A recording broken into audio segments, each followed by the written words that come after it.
DV live radio, आपकी आवाज।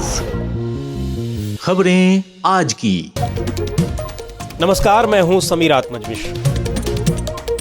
वक्फ संशोधन विधेयक संसद के दोनों सदनों में हुआ पारित, लेकिन सुप्रीम कोर्ट में मिली चुनौती। चांस है कि न्यायपालिका इसको असंवैधानिक करार करेगी, विशेष रूप से अनुच्छेद 26 और 25 के अंतर्गत संविधान के। देश के कई राज्यों में विधेयक के खिलाफ हो रहे हैं प्रदर्शन।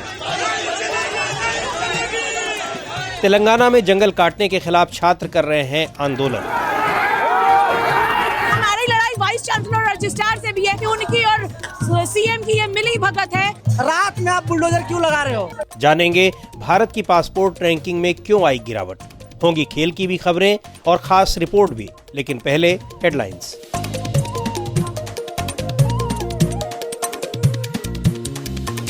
हेडलाइंस के साथ मैं हूं अतुल सिन्हा। वक्फ संशोधन बिल के खिलाफ सुप्रीम कोर्ट पहुंचे ओवैसी, कांग्रेस सांसद ने भी लगाई याचिका। मोदी बोले यह बिल ट्रांसपेरेंसी बढ़ाएगा।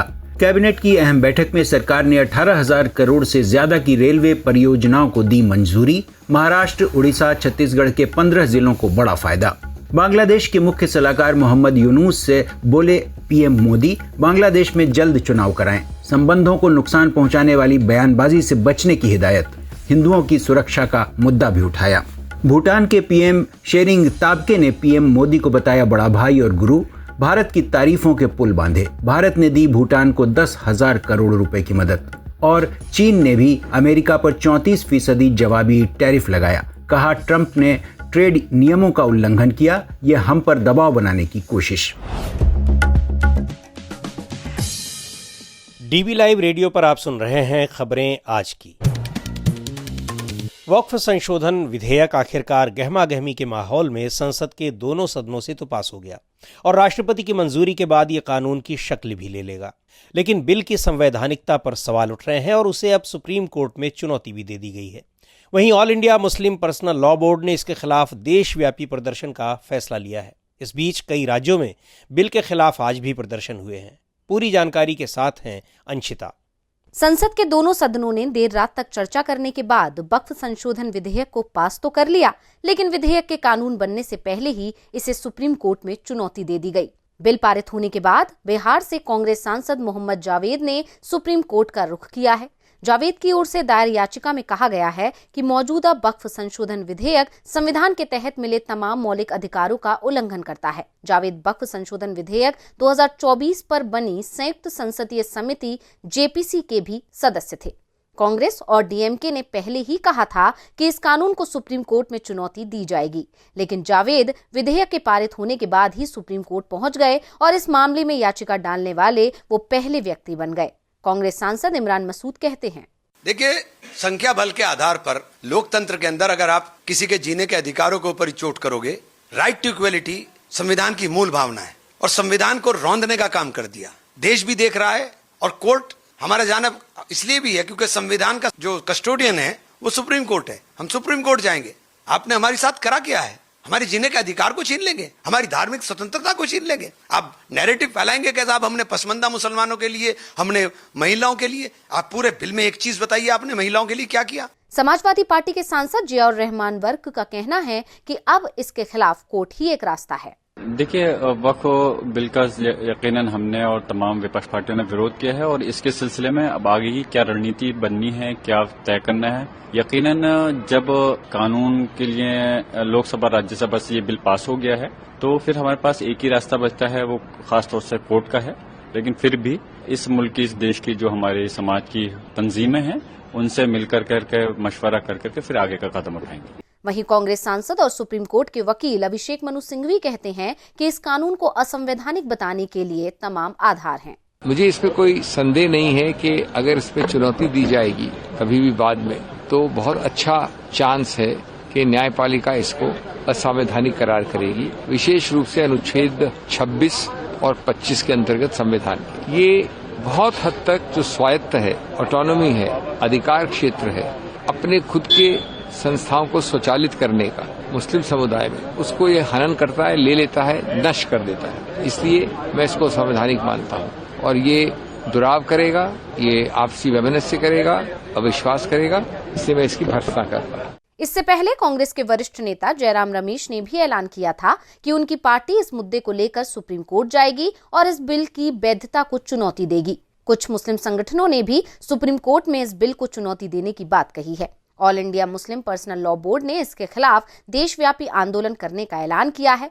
शुक्रवार को जुमे की नमाज के बाद पश्चिम बंगाल, गुजरात, बिहार, झारखंड, तमिलनाडु, असम समेत कई राज्यों में मुस्लिमों ने सड़कों पर विरोध प्रदर्शन किया।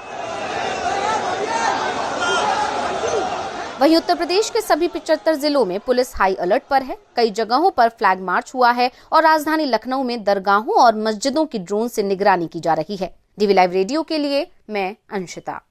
वक्फ संशोधन विधेयक के पारित होते ही सड़कों पर विरोध हो रहा है और ये मामला कोर्ट में भी पहुंच गया है, लेकिन नीतीश कुमार की पार्टी जनता दल यूनाइटेड को इस बिल के पारित होने से बड़ा झटका लगा है। उनकी पार्टी के तमाम नेता लगातार इस्तीफे दे रहे हैं। इन नेताओं ने अपने इस्तीफे में लिखा है कि वक्फ संशोधन विधेयक को पार्टी के समर्थन की वजह से इस्तीफा दिया जा रहा है। इस बीच यूपी में राष्ट्रीय लोकदल के भी 2 नेताओं ने अपनी पार्टी से इस्तीफा दे दिया है। तेलुगु देशम पार्टी में भी उथल पुथल मची हुई है। तो इस विधेयक की वजह से एनडीए के सहयोगी दलों की राजनीति किस तरफ जाएगी, यही सवाल पूछा मैंने वरिष्ठ पत्रकार और देशबंधु ग्रुप के editor in chief Rajeev Ranjan Srivastava से। मामला सुधरता हुआ तो नहीं दिखता है। देखिए, न सिर्फ इस्तीफे की बात है, बल्कि यहाँ आप देखिए कि सुप्रीम कोर्ट में भी याचिकाओं की एक लंबी फहरिस्त हो गई है। यानी एक नहीं, ढेरों याचिकाएं लग रही हैं।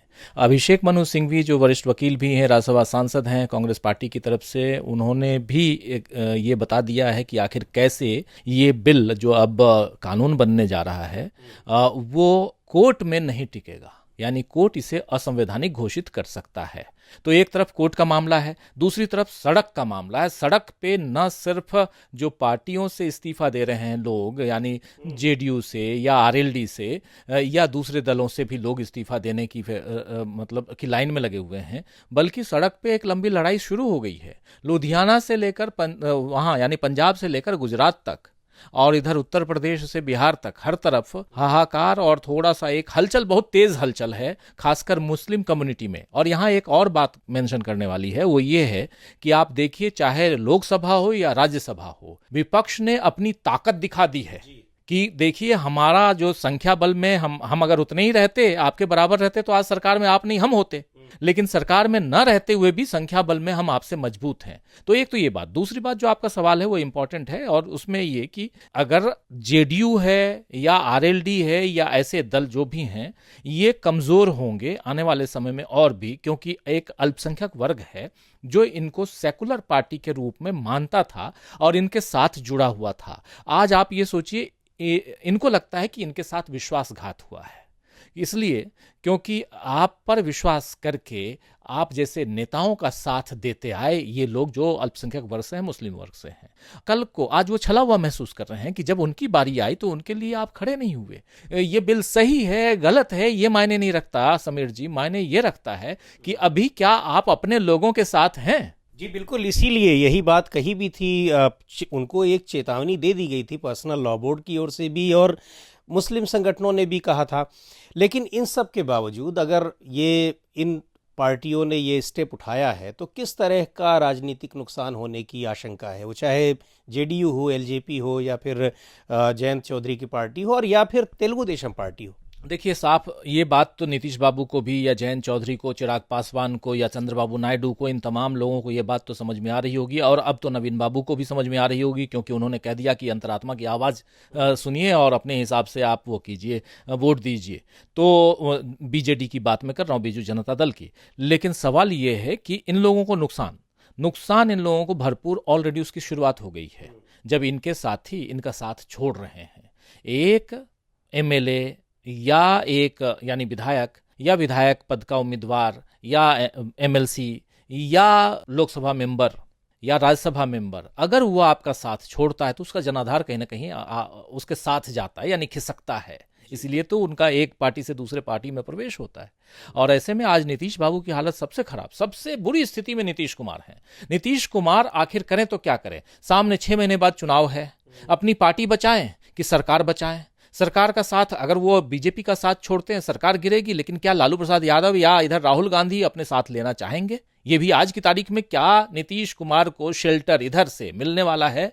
मुझे नहीं लगता। अगर एक अच्छे पॉलिटिशियन के नजरिए से देखा जाए, हम लोग पत्रकार हैं लेकिन पॉलिटिशियन के नजरिए से देखा जाए, तो अब लालू प्रसाद यादव और राहुल गांधी को नीतीश कुमार के लिए दरवाजा बंद कर लेना चाहिए।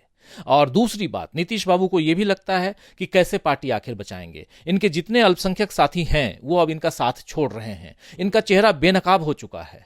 और ऐसे ही न सिर्फ नीतीश बाबू का, चूंकि नीतीश बाबू का नाम इसलिए ले रहा हूं क्योंकि वहां चुनाव है, लेकिन चंद्रबाबू नायडू, चिराग पासवान तो वही हैं, जयंत चौधरी, ये इन तमाम लोगों का, इन तमाम का जो सेकुलर चेहरा दिखाने की कोशिश थी वो समाप्त हो चुकी है, वहां से पर्दा उठ चुका है। और इसके बाद अब हिंदुस्तान की सियासत में वो जो धुंध थी पहले वो खत्म हो चुकी है। अब बिल्कुल क्लियर पिक्चर है समीर जी, जहां एक तरफ बीजेपी के साथी दिखाई दे रहे हैं जिसमें नीतीश बाबू भी हैं, चंद्रबाबू भी हैं, जयंत भी हैं, और उसमें चिराग भी हैं, ऐसे तमाम, और उसमें नवीन बाबू भी हैं। और दूसरी तरफ वो दल हैं जो क्लियर हैं, जो राज्यसभा में 95 वोटों के साथ हैं, जो लोकसभा में 232 वोटों के साथ हैं।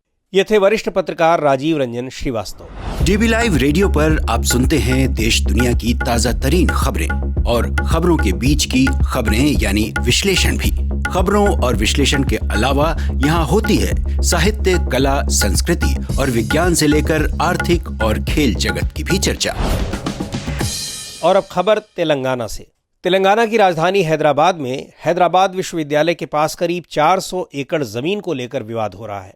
विवाद ये है कि विश्वविद्यालय और राज्य सरकार दोनों इस जमीन पर अपना दावा कर रहे हैं, लेकिन विवाद तब बढ़ गया जब राज्य सरकार ने आईटी पार्क बनाने के लिए इस जमीन को खाली कराने की कोशिश की। विश्वविद्यालय के छात्रों और पर्यावरण कार्यकर्ताओं का कहना है कि यह जंगल की जमीन है और इसे साफ करने से पर्यावरण को नुकसान होगा। हालांकि सुप्रीम कोर्ट ने मामले का खुद ही संज्ञान लेकर किसी भी तरह के निर्माण कार्य पर रोक लगा दी है, लेकिन विवाद थमने का नाम नहीं ले रहा है। क्या है पूरा मामला, बता रही हैं आराधना। तेलंगाना राज्य की कांग्रेस सरकार ने पिछले दिनों जमीन खाली कराने के लिए बुलडोजर भेजे थे। ये मशीनें रातों रात पेड़ों को हटाकर जमीन साफ कर रही थी। इस कार्रवाई के कुछ वीडियो सोशल मीडिया पर वायरल हुए तो लोगों के होश उड़ गए। जंगल के तमाम जानवर अपने उजड़ते आशियाने को देखकर चीख रहे थे। सरकारी कार्रवाई का विश्वविद्यालय के छात्र भी विरोध कर रहे थे, जिन्हें उस वक्त हिरासत में ले लिया गया। लेकिन अगले दिन से ये विरोध बढ़ता गया और छात्रों ने जंगल बचाने के लिए अनिश्चितकालीन प्रदर्शन का ऐलान कर दिया। प्रदर्शनकारी छात्रों और पुलिस के बीच झड़प भी हुई। पुलिस ने बल प्रयोग किया, कई छात्रों को चोटें भी आई।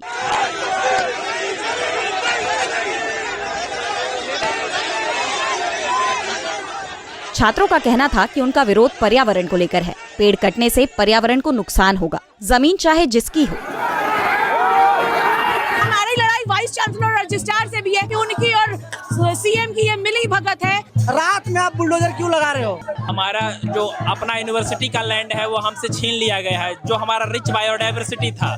तो हम इसके लिए लड़ रहे हैं ताकि पर्यावरण भी बचाना है और पब्लिक एजुकेशन का हमारा एक्सेस हमसे न छीन जाए। ये दोनों चीजों को बचाने के लिए एक साथ हम तीखा संघर्ष कर रहे हैं। ये बात आज आप बोल रहे हैं कि ये राज्य सरकार का लैंड है। आज के पहले ये राज्य सरकार का लैंड क्यों नहीं था? आज आप अचानक से आकर के हमारे जमीन पे धावा बोल रहे हैं। ये कल तो नहीं था, परसों तो नहीं था, आज क्यों है? 1974 में जब ये यूनिवर्सिटी बनी इंदिरा गांधी के प्रयास से, तब यूनिवर्सिटी का एक अलग एक्ट था जिसमें ये सिर्फ 400 एकड़ नहीं, बहुत बड़ा सा जमीन ये यूनिवर्सिटी के अधीन आता था। 3 अप्रैल को ये मामला सुप्रीम कोर्ट पहुंचा, जहां कोर्ट ने उस इलाके में पेड़ गिराने पर अंतरिम रोक लगा दी। जस्टिस BR गवई और जस्टिस AG मसीह की बेंच ने तेलंगाना हाईकोर्ट के रजिस्ट्रार को निर्देश दिया है कि वे उस जगह का निरीक्षण कर सुप्रीम कोर्ट को अपनी रिपोर्ट सौंपे। तेलंगाना के मुख्य सचिव को ये सुनिश्चित करने का निर्देश दिया गया है कि अगले आदेश तक कोई पेड़ न गिराए जाएं। दरअसल जमीन का ये विवाद दशकों पुराना है। हैदराबाद केंद्रीय विश्वविद्यालय का दावा है कि उसे 1975 में 2324 एकड़ जमीन आवंटित की गई थी और ये 400 एकड़ जमीन उसी का हिस्सा है। राज्य सरकार इसे अपना हिस्सा बताती है। साल 2022 में तेलंगाना हाईकोर्ट ने विश्वविद्यालय के दावे को खारिज कर दिया था और बाद में सुप्रीम कोर्ट ने भी इस फैसले को बरकरार रखा था। लेकिन विरोध कर रहे छात्रों का कहना है कि ये इलाका पर्यावरण की दृष्टि से बहुत महत्वपूर्ण है। उनके मुताबिक इस इलाके में जीव जंतुओं की 450 से ज्यादा प्रजातियां हैं, जिनमें जड़ी बूटियों और झाड़ियों से लेकर तितलियों और पक्षियों की प्रजातियां शामिल हैं। इस बीच विपक्षी भारत राष्ट्र समिति बीआरएस के कार्यकारी अध्यक्ष केटी रामाराव ने कहा है कि तेलंगाना की कांग्रेस सरकार खुद को हाईकोर्ट और सुप्रीम कोर्ट से भी ऊपर समझती है। The Supreme Court's directive, the Green Bench of Supreme Court taking a strong stand is of course. केटी रामाराव कह रहे थे कि राहुल गांधी मुंबई में और छत्तीसगढ़ में हसदेव जंगलों के लिए आवाज उठा रहे थे। फिर आज जब उनकी पार्टी की सरकार छात्रों पर अत्याचार कर रही है और पर्यावरण नष्ट कर रही है तो वे चुप क्यों हैं? वहीं तेलंगाना सरकार में मंत्री श्रीधर बाबू कहते हैं कि लंबी कानूनी प्रक्रिया के बाद सुप्रीम कोर्ट ने इस जमीन को राज्य सरकार को दिया है। ये विश्वविद्यालय की जमीन नहीं है। We haven't acquired or we haven't forcefully taken 1 inch of Hyderabad Central University land. लेकिन सवाल ये नहीं है कि जमीन विश्वविद्यालय की है या फिर राज्य सरकार की। सवाल तो ये है कि जमीन में खड़े पेड़ और उनकी छांव में रहने वाले जीव जंतु किसके हैं? ये तो सभी को पर्यावरण संरक्षण दे रहे हैं, उन्हें भी जो इन्हें काट रहे हैं और उन्हें भी जो इन्हें बचा रहे हैं। डीबी लाइव रेडियो के लिए मैं आराधना। आप सुन रहे हैं डीबी लाइव रेडियो, आपकी आवाज। डीबी लाइव रेडियो पर आप सुन रहे हैं खबरें आज की। टैक्स और इमिग्रेशन कंसल्टेंसी नोमैड कैपिटलिस्ट दुनिया के सबसे ताकतवर पासपोर्ट की रैंकिंग जारी करती है। इस बार भी उसने ये रैंकिंग जारी की है और इस रैंकिंग में आयरलैंड के पासपोर्ट को पहले नंबर पर रखा गया है। ये पहला मौका है जब आयरलैंड ने इस रैंकिंग में टॉप किया है। इस लिस्ट में 199 देशों के पासपोर्ट का विश्लेषण किया गया है। भारत की रैंकिंग की बात करें तो ये पहले से और नीचे चली गई है और पाकिस्तान का पासपोर्ट एक बार फिर दुनिया के सबसे कमज़ोर पासपोर्ट में गिना गया है। आमतौर पर पासपोर्ट की ताकत सिर्फ इस आधार पर मापी जाती है कि वो कितने देशों में वीज़ा मुक्त यात्रा की सुविधा देता है, लेकिन नोमैड पासपोर्ट इंडेक्स हर साल ये भी देखता है कि दुनिया में देशों का प्रभाव कैसे बदल रहा है। नोमैड कैपिटलिस्ट 5 बड़े कारकों के आधार पर पासपोर्ट की रैंकिंग तय करता है। वीज़ा मुक्त यात्रा, टैक्सेशन यानी कर प्रणाली, दुनिया में उस देश की छवि, दोहरी नागरिकता की सुविधा और निजी स्वतंत्रता। आप सुन रहे हैं डीबी लाइव रेडियो, आपकी आवाज। और अब वक्त हो चला है खेल की खबरों का। खेल जगत की खबरों के साथ हैं यश त्रिवेदी।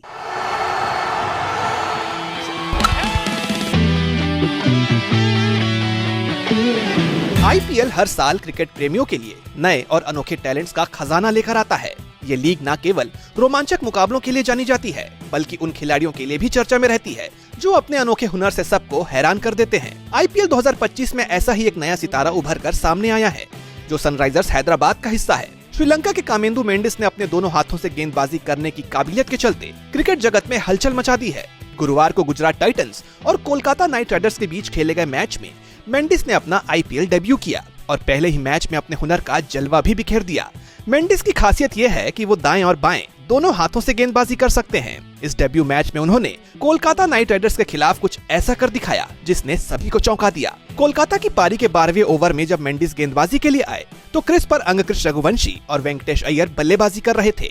रघुवंशी के खिलाफ मेंडिस ने बाएं हाथ से गेंदबाजी की, लेकिन जैसे ही अगली गेंद पर वेंकटेश अय्यर स्ट्राइक पर आए, मेंडिस ने अपना एंगल बदला और दाएं हाथ से गेंद फेंक दी। एक ही ओवर में 2 अलग अलग स्टाइल से गेंदबाजी करने का ये कारनामा देखकर दर्शक और विशेषज्ञ हैरान रह गए। उनकी ये खूबी न केवल तकनीकी रूप से प्रभावशाली है, बल्कि बल्लेबाजों के लिए एक बड़ी चुनौती भी पेश करती है। मेंडिस का यह हुनर नया नहीं है। पिछले साल जुलाई में भारत और श्रीलंका के बीच हुई T20 सीरीज में भी उन्होंने कुछ ऐसा ही कमाल किया था। उस मैच में उन्होंने सूर्य कुमार यादव के खिलाफ बाएं हाथ से गेंदबाजी की थी, जबकि रिंकू सिंह के खिलाफ दाएं हाथ से गेंद फेंकी थी। अब आईपीएल जैसे बड़े मंच पर उनका ये प्रदर्शन उन्हें और भी सुर्खियों में लेकर आ गया है। हालांकि आईसीसी के नियमों के मुताबिक दोनों हाथों से गेंदबाजी करने वाले गेंदबाज को पहले अंपायर को इसकी सूचना देनी होती है। साथ ही स्ट्राइक पर मौजूद बल्लेबाज को भी पता होना चाहिए कि गेंदबाज किस हाथ से गेंद फेंकेगा। अगर गेंदबाज बिना सूचना के हाथ बदलता है तो उसकी गेंद को नो बॉल करार दिया जा सकता है। मेंडिस ने नियमों का पालन करते हुए अपने इस कौशल का शानदार प्रदर्शन किया। आईपीएल में हर साल की तरह इस बार भी कामेंदु मेंडिस जैसे खिलाड़ी इस टूर्नामेंट की चमक बढ़ा रहे हैं। उनका यह अनोखा टैलेंट न केवल सनराइजर्स हैदराबाद के लिए फायदेमंद हो सकता है, बल्कि क्रिकेट के खेल में एक नई रणनीति की शुरुआत भी कर सकता है। मेंडिस की यह काबिलियत निश्चित रूप से आने वाले मैचों में चर्चा का विषय बनी रहेगी। यश त्रिवेदी, डीबी लाइव रेडियो। और अब आज की खास रिपोर्ट। हिंदी सिनेमा के लिए आज मनोज कुमार के साथ एक युग की समाप्ति हो गई। देश प्रेम की फिल्मों के लिए और खासकर भारत कुमार के नाम से मशहूर इस महान अभिनेता को उनके योगदान के लिए दादा साहब फाल्के सम्मान भी मिला। मनोज कुमार को याद कर रहे हैं हमारे साथी अतुल सिन्हा। ख्वाब के धुंधले शहर में अक्सर एक परछाई फिरती है, कोई साथ न दे मेरा, चलना मुझे आता है, हर आग से वाकिफ हूँ, चलना मुझे आता है। कस्में वादे प्यार वफा सब, बातें हैं बातों का क्या, कोई किसी का नहीं ये झूठे, नाते हैं नातों का क्या। इतनी खूबसूरत और जीवन की सच्चाइयों को सामने लाने वाली ये पंक्तियां बेशक इंदिवर ने लिखी हों, लेकिन इस पूरे मर्म को उनकी कलम से लिखवाया मनोज कुमार ने। फिल्म थी उपकार, मनोज कुमार की सबसे ऐतिहासिक फिल्म जो उन्होंने तत्कालीन प्रधानमंत्री लाल बहादुर शास्त्री के कहने पर बनाई थी। इस बात का अफसोस मनोज कुमार को आखिरी वक्त तक रहा कि अपनी सबसे बेहतरीन फिल्म वो शास्त्री जी को दिखा नहीं पाए। फिल्म शास्त्री जी के निधन के कुछ साल बाद रिलीज हो पाई थी।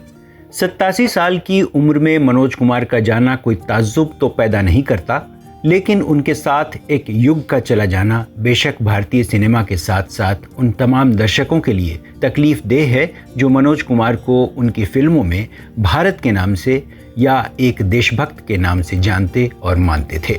बचपन से ही बहुत सी तकलीफें झेली मनोज कुमार ने। 24 जुलाई 1937 को एबटाबाद में उनका जन्म हुआ था।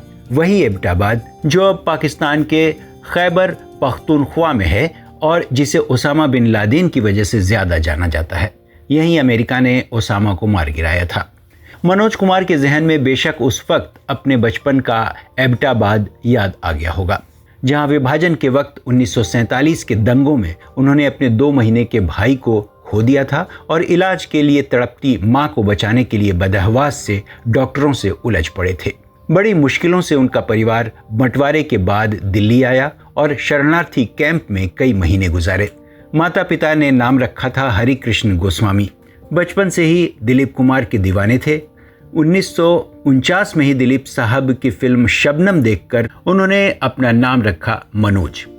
दिल्ली में बसने के बाद उन्होंने यहीं स्कूल और कॉलेज की पढ़ाई की। दिल्ली विश्वविद्यालय के हिंदू कॉलेज से ग्रेजुएशन किया और फिर काम की तलाश में मुंबई पहुंचे। एक स्टूडियो में सामान ढोने का काम मिला, लेकिन दिखने में बेहद खूबसूरत और स्वभाव से एकदम विनम्र और व्यवहार कुशल होने की वजह से बाद में वो सहायक के तौर पर वहां जुड़ गए। एक दिन कैमरे की लाइट की चमक में इस आकर्षक युवा को देखकर 1957 में निर्देशक लेखराज भाकरी ने फिल्म फैशन में एक छोटा सा रोल दिया। इसके बाद 1960 में बनी कांच की गुड़िया में उन्हें लीड रोल मिला। फिर मनोज कुमार ने पीछे मुड़कर नहीं देखा। रेशमी रुमाल, चांद, बनारसी ठग, गृहस्थी, अपने हुए पराये, वो कौन थी, पत्थर के सनम जैसी कई हिट फिल्में उन्होंने दी। 1965 में मनोज कुमार देशभक्ति पर बनी फिल्म शहीद में भगत सिंह के किरदार में नजर आए, जो बेहद हिट रही। उपकार से वे निर्देशक बने और बाद के दिनों में पूरब और पश्चिम, रोटी कपड़ा और मकान से लेकर क्रांति तक कई फिल्में बनाई। 1970 में राज कपूर की फिल्म मेरा नाम जोकर में काम किया और बाद में राज कपूर के समानांतर एक बेहतरीन निर्देशक के तौर पर मनोज कुमार की अलग पहचान बनी। तमाम फिल्म फेयर पुरस्कारों और दादा साहेब फाल्के से सम्मानित मनोज कुमार को टीवी लाइव परिवार की ओर से नमन। सेठ जी, रोटी कपड़ा और मकान की जरूरत तो इंसान को सदियों पहले भी थी, लेकिन तब उसकी जरूरत पूरी हो जाती थी, सिर्फ इसलिए कि तब अनाज दबाने वाले सेठ नेकी राम नहीं थे। भारत, अनाज दबाने वालों, जरा बाहर निकलकर राशन की दुकानों पर भीड़ तो देखो। डीबी लाइव रेडियो के लिए मैं अतुल सिन्हा। इस कार्यक्रम को अब यहीं समाप्त करते हैं। बने रहिए डीबी लाइव रेडियो के साथ। हर रोज सुनिए दिन भर की खबरों और विश्लेषण का हमारा ये प्रोग्राम खबरें आज की। अब दीजिए इजाजत, नमस्कार।